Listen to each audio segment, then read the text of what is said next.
Hello traders, Gary Wagner here. It is 12:30 in Honolulu, 5:30 in New York on Thursday, January 20th, 2022, and this is the daily report for gold and silver.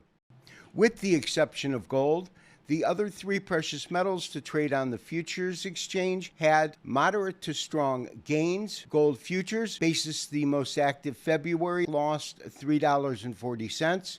That is 0.18% and currently fixed at $1,839.80.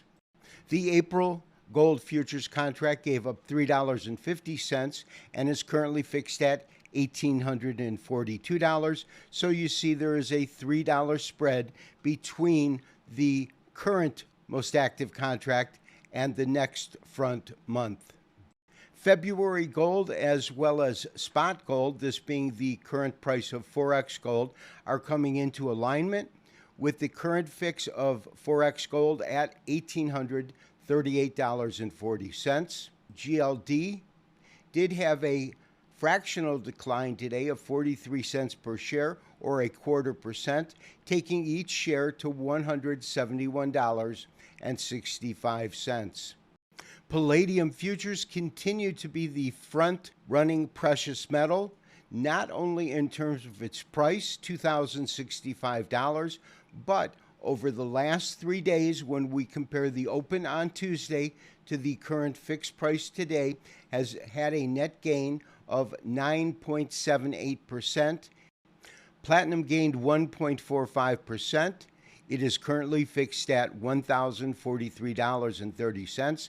And again, if we compare Tuesday's opening price to today's current price or close, platinum has gained 7.84%. Silver has gained 6.65% since Tuesday's opening and had a gain today of 1.23%, taking an ounce of March silver to $24.53.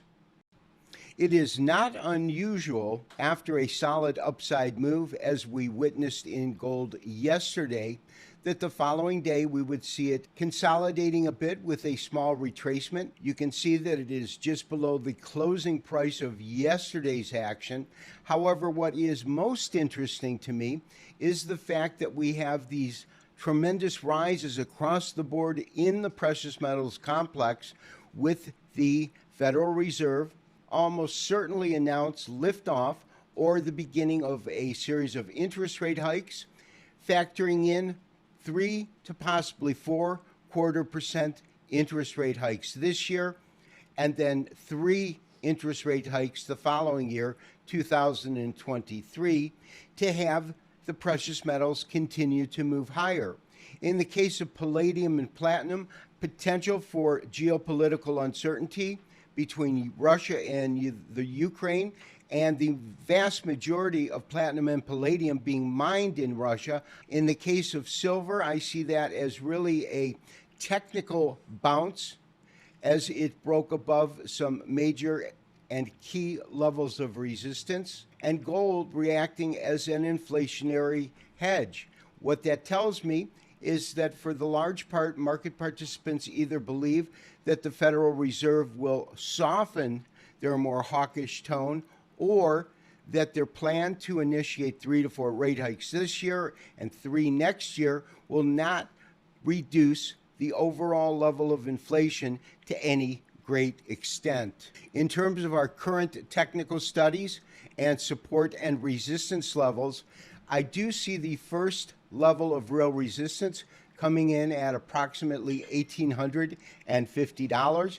That is the 23% Fibonacci retracement, with major resistance occurring at the high that was achieved on November the 16th, when gold touched 1880 very briefly on an intraday basis. In terms of support, I see the 38% fib retracement, which was a former level of resistance, has clearly been taken out. I believe that that is most likely the first level of support. We do have good historical data in which we had a series of tops back at the end of December, beginning of January, confirming that this is a key level or price point. The interesting thing about support and resistance is it is kind of like the ceiling if you live on the first floor, or the floor if you live on the second floor and look down. Support and resistance are one and the same, and it is not unusual for a level of resistance, if taken out, to then become a level of support. I also believe that we have major support at approximately $1,810, and that is based on a couple of things. The first is this long-standing support trend line that matches up with the 50-day moving average, which is currently fixed at $1,809.50.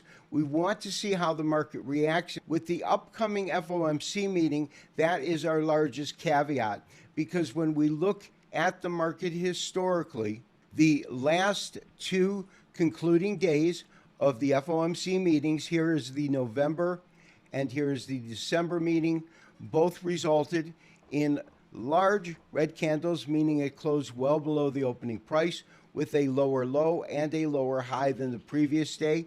In both occasions, on the following day, we saw a pretty solid price spike. And while the last two FOMC meetings, meaning the November and December, occurred with lower pricing and a red candle, every FOMC meeting can have a different outcome.